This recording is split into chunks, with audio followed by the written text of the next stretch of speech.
Ouais, mon nous va voir qu'on le film à copie bien connaît. Donc arrête de mon dipon. À copie mais moi c'est bon. Mais OK.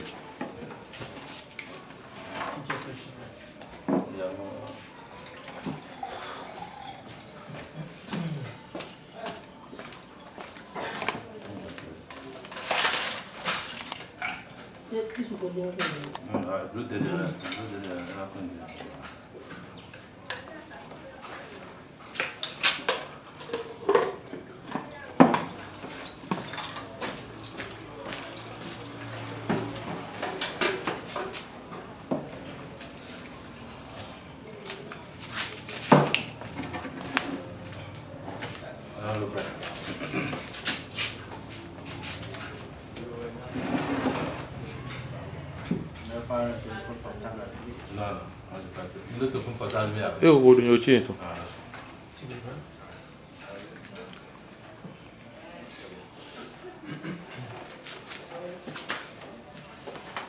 Les Noirs doivent casser le cou aux préjugés. Une phrase extraite du dernier livre de M. Patrice Toye-Fogué, Devoir de vérité aux peuples africains, les Noirs doivent se prendre en main. Une phrase qui résume si bien l'image actuelle de l'Afrique, toujours mieux, ceci grâce à la contribution même des peuples africains aussi. Heureusement que certains prennent conscience et c'est l'un d'entre eux que nous recevons ce jour. Monsieur Toye-Fogué, bonjour. Bonjour monsieur. Alors, dites-nous aujourd'hui, nous avons dit que les Noirs doivent casser le cou aux préjugés. Qu'est-ce qu'on peut retenir? C'est vrai que c'est une phrase qui démontre si bien ce qui fait que l'Afrique est toujours en arrière. Alors, selon vous, pourquoi avez-vous voulu mettre en avant cette idée? Ouais, j'ai voulu mettre en avant cette idée parce que c'est par rapport au constat, par rapport à ce que nous vivons, nous les Noirs, un peu partout dans le monde. Moi, ça fait bientôt 20 ans que je vis en France. Je n'ai pas eu l'occasion de voir des images valorisant sur les Noirs.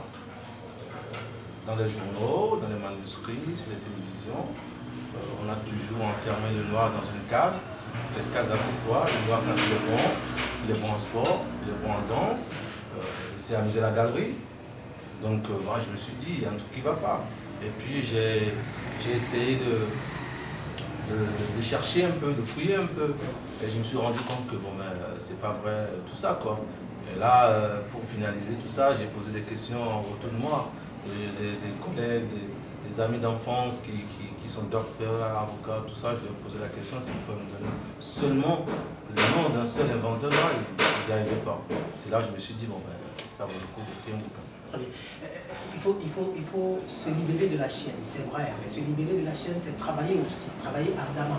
Et si les peuples africains sont vraiment confrontés à des difficultés en Afrique, c'est d'abord parce que justement, nous les Africains, nous ne prenons pas conscience de notre situation. Mais pour vous qui êtes à l'extérieur, comment vous regardez l'Afrique?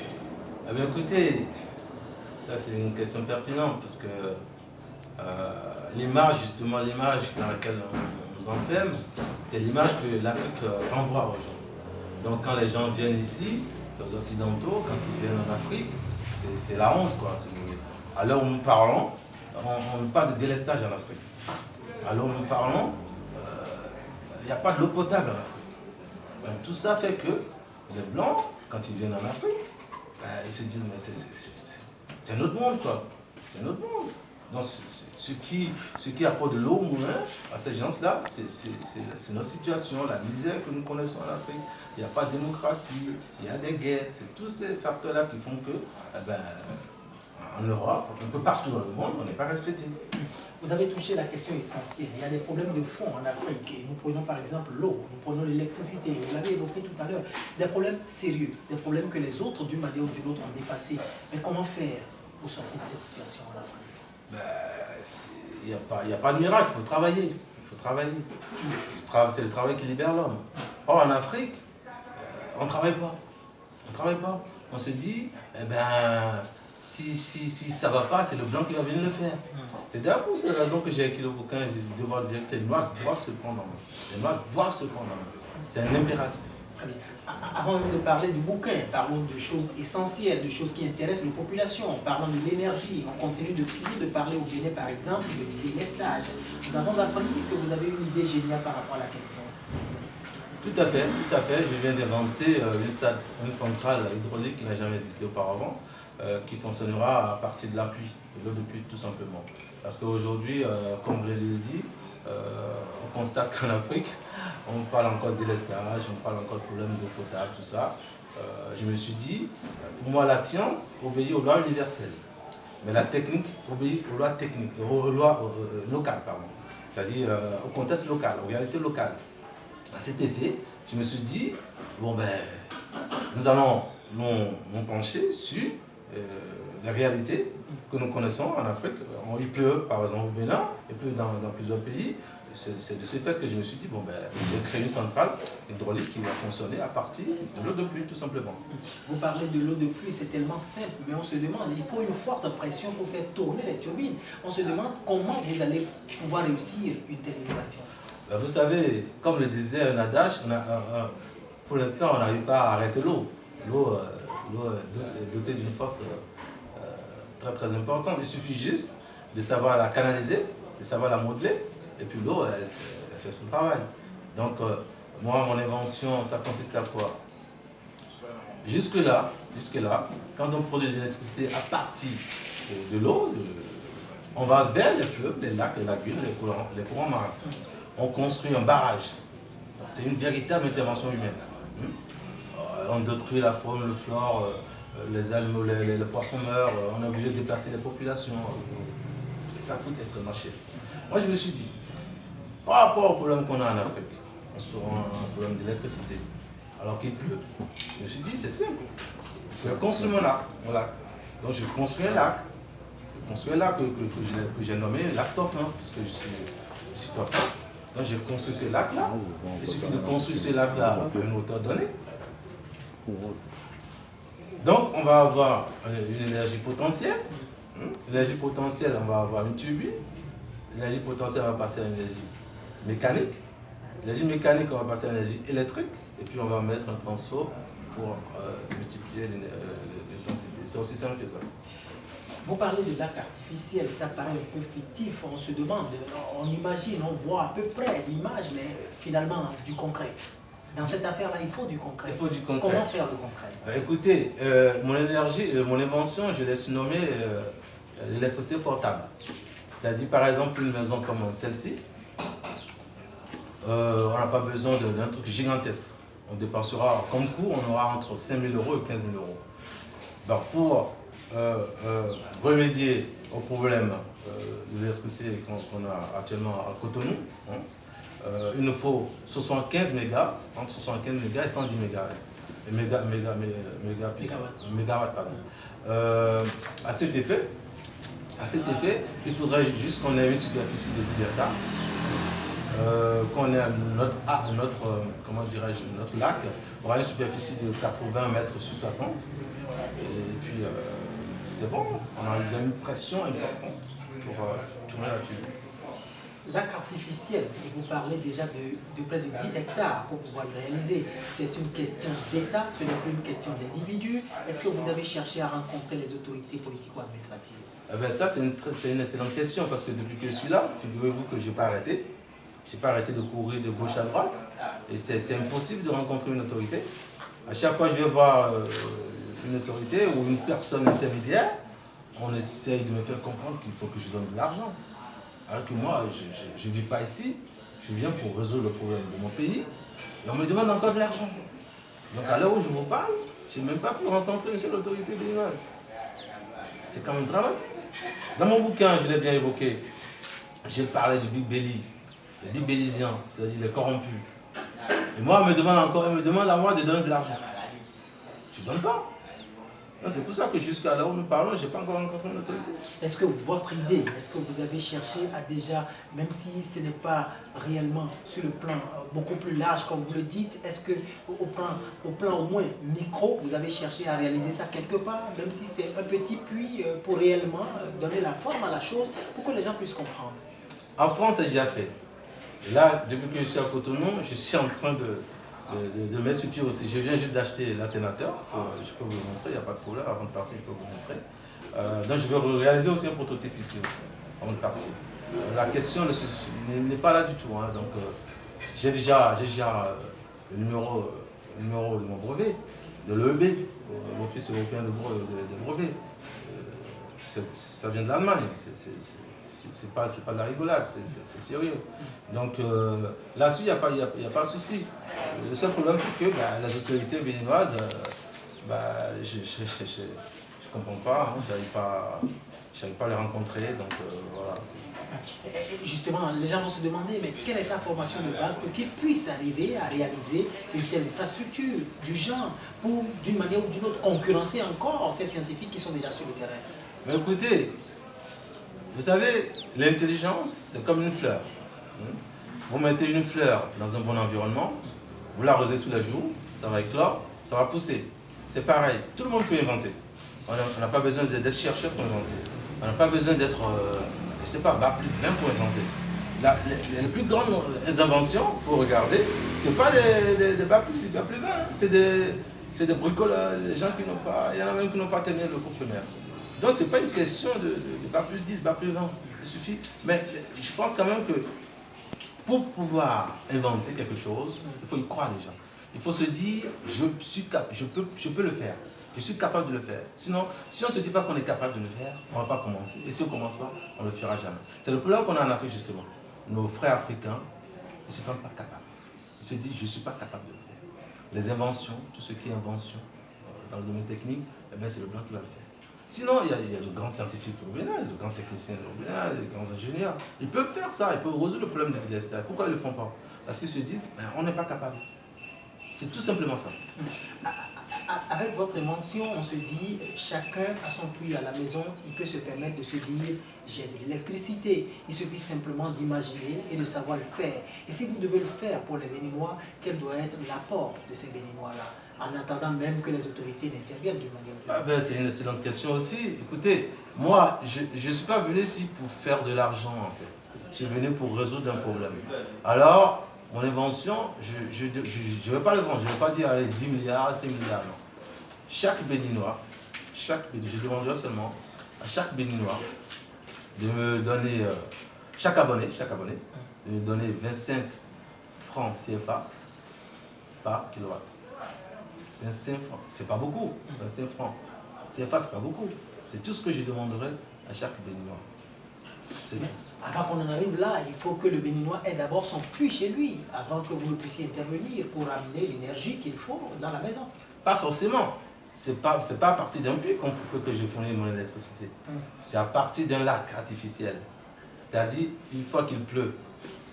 Mais votre lac artificiel, ça ne peut que se réaliser dans le temps, parce que ce que vous avez décrit tout à l'heure, 10 hectares, ce n'est pas possible. Mais pour les ménages, je parle de manière concrète, pour les ménages, comment ça va se passer alors? Pour les ménages, il faut toujours partir, comme je vous dis, il faut toujours un petit lac. Du moment où il pleut, à Cotonou, chaque maison peut avoir des petits citernes. Ça c'est rien, ça. En même temps, on va résoudre le problème d'inondation. Si chaque maison, si on a un petit citerne, comme on fait en Europe, où il y a des poubelles pour les plastiques, des poubelles pour les papiers, etc. Chaque maison sera... Il faut des canalisations pour recueillir l'eau en fait. Tout à fait. C'est ce que nous appelons carrément aussi puits ici d'une manière ou d'une autre. Oui, si vous voulez. Mais un puits, quand on parle de puits, c'est en profondeur. Voilà. Là, je ne veux pas d'un lac. Cette fois-ci, ça ne doit pas être en profondeur, ça doit être à une limite où vous pouvez... À une hauteur donnée, parce que c'est sur le poids de l'eau que tout va se passer. C'est le poids de l'eau qui va tout faire. C'est le poids de l'eau qui va tourner la turbine va tourner l'alternateur et puis on aura de la. Il y a des Béninois qui ont eu déjà à exceller dans certains domaines, ils ont eu déjà à avoir leur brevet dans plusieurs domaines, dans le domaine de la santé, etc. Est-ce que vous avez cherché à rencontrer ceux-là? Tout à fait. Même ce matin, j'ai téléphoné à notre cher Médicament Fagla, celui qui a inventé l'auteur du DK500, celui qui a inventé le médicament contre la drépanocytose. C'est le seul pour l'instant, depuis que la Terre tourne. C'est la première fois que l'INPI, c'est l'Institut national de propriété industrielle, c'est français, octroie un brevet à un noir dans le domaine médical. C'est quand même incroyable. Et j'apprends qu'ici au Bénin, personne ne parle de lui. Moi, j'ai sorti, j'en ai profité, j'ai demandé à un collègue qui travaille à la Nation de me faire un petit topo sur mon livre. Et on en a profité pour esquisser un petit peu, parler un petit peu de lui, quoi. Parce que je trouve que c'est dommage que au Bénin, on n'a pas beaucoup d'inventeurs et puis le peu qu'on a, on n'en parle pas. Et justement, à ce niveau, ils vont certainement vous parler de la difficulté. Est-ce que vous n'avez pas une crainte par rapport à ça? Est-ce que vous n'avez pas peur de subir les mêmes sorts que ces derniers? Pas du tout. Vous savez, ce matin, une anecdote, quand j'ai discuté avec lui, il m'a dit, vous êtes courageux. Vous êtes courageux. Moi, je pense qu'il faut le courage. L'Africain doit avoir la volonté et doit se battre. Parce qu'une liberté, ça ne se donne pas. Une indépendance, ça ne se donne pas. Ça s'arrache. Donc, il faut se battre. C'est pas, quelles que soient ces difficultés, ça va pas, je ne laisse pas les bras. Très bien.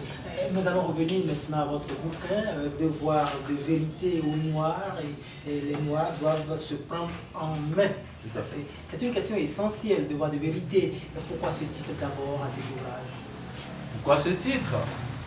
Justement parce que je constate que nous les Noirs, on se laisse aller. On se laisse aller. On se dit que on n'est pas capable. On se dit qu'on ne peut pas inventer, par exemple.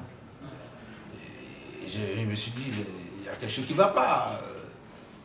C'est vrai que dans les ouvrages, sur les télévisions, dans les journaux, on nous enferme dans une case donnée. Cette case-là, c'est quoi? On est sous-homme, quoi. Mais c'est à nous-mêmes, c'est aux Noirs aussi, de faire le pas. On nous enferme dans une case donnée et puis on accepte. Par exemple, on dit le Noir n'est pas capable d'inventer une aiguille, et puis on accepte. Les Noirs même le disent. Ils le répètent. Ça. Ils ne sont pas capables. Ils vont te dire ils ne sont pas capables. C'est la base. Si vous n'êtes pas capable de faire quelque chose, si vous ne vous dites pas que vous êtes capable, vous n'allez jamais entreprendre. Et si vous n'entreprenez pas, il ne faut pas le faire. Très bien. Justement, à ce niveau, j'ai retenu une phrase très intéressante, et j'ai commencé par là d'ailleurs, qui me capte réellement, qui capte rapidement mon attention. Les Noirs doivent casser le cou aux préjugés. Ça veut dire que quelque part, nous sommes liés par les préjugés. Ah, tout à fait, tout à fait. C'est ce que j'essaie d'expliquer tout à l'heure.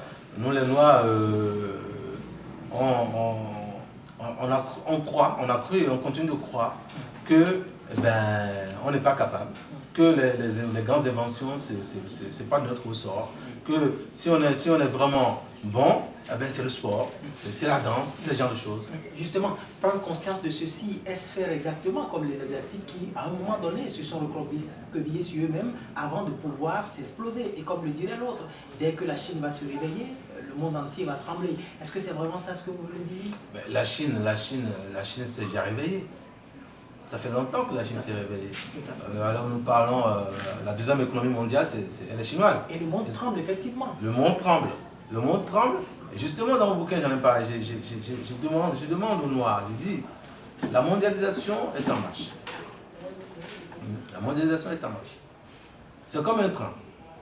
Il y a la locomotive, il y a le wagon. Nous ne sommes même pas assis dans le wagon. Or, il faut prendre sa place dans la locomotive. Ça résume tout. Ça veut dire que nous, les Noirs, on est complètement écartés de ce qui se passe dans le monde. Parce qu'on ne veut pas se prendre.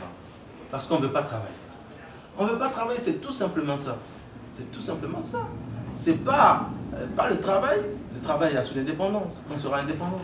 C'est pas les infrastructures qu'on pourra développer les choses. Hein? C'est pas les institutions qu'on pourra développer les choses. C'est pas la démocratie qu'on pourra développer. Et c'est cette vérité que vous voulez révéler encore aux Africains aujourd'hui. Est-ce que ce n'est pas de l'autocritique? De l'autocritique, c'est une vérité. Une vérité, même si elle est autocritique, elle est bonne à prendre. Tout à fait. C'est un fait. Dans votre livre, d'ailleurs, vous adressez une lettre à Barack Obama. On se demande bien, est-ce pour titiller le noir ou est-ce pour rappeler au noir qu'il doit se souvenir de l'Afrique? Mais écoutez, j'interpelle Barack Obama parce que, pour moi, on est en train de vivre une période inouïe, quoi. Barack Obama, il a des origines africaines, c'est un Kenyan. C'est quand même la personne la plus, comment on dirait, la plus puissante sur cette planète-là aujourd'hui. Et pour moi, il va encore briguer un deuxième mandat. Et j'en appelle aux Africains, aux Noirs, je leur dis, On a encore 8 ans. Encore 8 ans.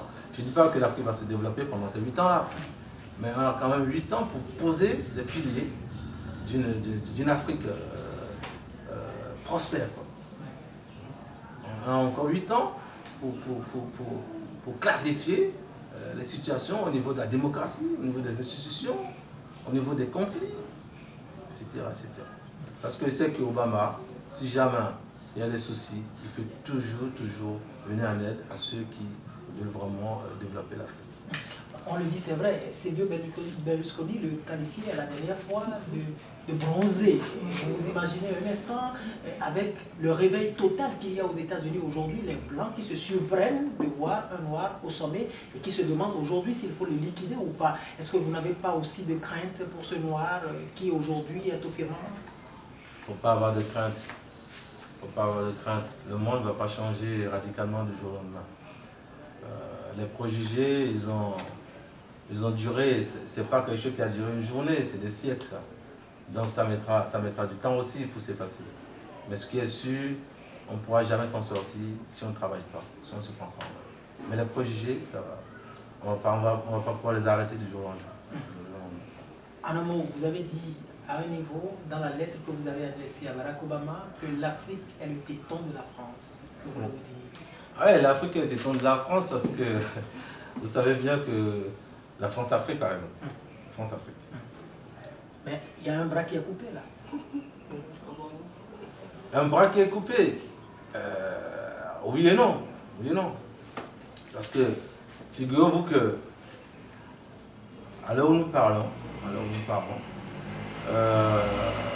Sarkozy, quand il est élu président de la République française, avant qu'il prenne sa fonction, Bongo est venu le voir. Et Bongo n'est pas venu les mêler. Il était venu avec des mallettes de billets. Et si vous allez dans les beaux quartiers à Paris aujourd'hui, les plus belles maisons, les plus beaux hôtels, c'est pour le président africain. La France-Afrique, c'est un gros bateau. C'est un gros bateau. Donc ça ne va pas du jour au lendemain tanguer. Même si ça tangue, ça aura du mal à... Le naufrage, ça ne va pas arriver comme ça. Il faut batailler dur. Il faut batailler dur. C'est la jeunesse qui doit se réveiller. C'est la jeunesse de dire non à tout ça. Mais il ne faut pas croire que ça va dissoudre du jour au lendemain. Pour les pays qui ont des ressources, d'une manière ou d'une autre, on peut encore comprendre la position de certains chefs d'État africains. Mais pour les pays qui n'ont pas du tout de ressources, comme le nôtre, que faire? Travail. Travail. Et que faire pour dissuader l'intention de nos dirigeants à pouvoir s'installer en Europe avec pratiquement les ressources de l'État? Eh bien là, c'est la jeunesse. C'est à la jeunesse qu'il faut s'adresser. D'ailleurs, dans mon bouquin, j'en ai parlé et reparlé. Pour la jeunesse qui est déjà sur le continent, le problème est là. Et pour cette jeunesse qui se retrouve de l'autre côté, que faites-vous là-bas concrètement pour nous aider?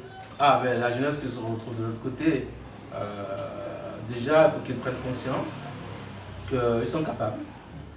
Qu'ils sont capables de faire les mêmes choses que les Blancs. Qu'ils sont aussi intelligents que les Blancs parce que c'est vrai qu'il faut noter que la jeunesse des banlieues là-bas, c'est un petit peu comme l'Afrique ici, hein, ils sont abandonnés, ils sont oubliés, l'école, tout ça, c'est un reste, quoi. Donc déjà, c'est la prise de conscience, c'est le travail.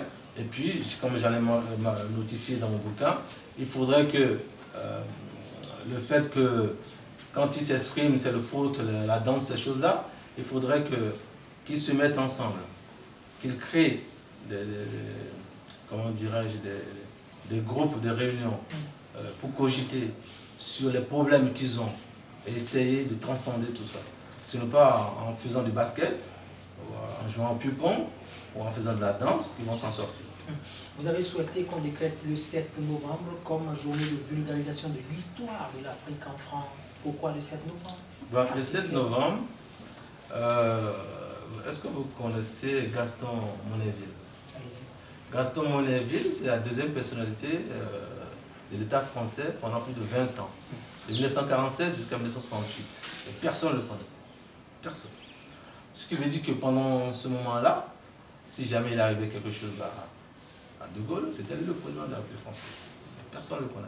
Justement, il est mort le 7 novembre 1991. 7 novembre 1991. Donc je me suis dit, je mettrai cette date-là, et en même temps, cette date-là colle un petit peu aussi dans la même période que Obama est élu. Obama, c'est le 4 novembre, donc je me suis dit, ça marche. Voilà. Merci donc à vous, Monsieur Patrice Toye-Foley. Je rappelle que vous êtes professeur contractuel de génie mécanique en France et que vous êtes de nationalité béninoise. Vous avez sorti le livre Devoir de vérité aux Noirs, les Noirs doivent se prendre en main. Merci d'avoir accepté notre invitation et surtout, à votre retour en France, que ferez-vous de ce bouquin? À mon retour en France, je vais essayer de le lancer déjà là-bas parce que on a écrit quelques articles comme ça. Je suis venu vite faire pour préparer le terrain comme j'aime bien mon pays.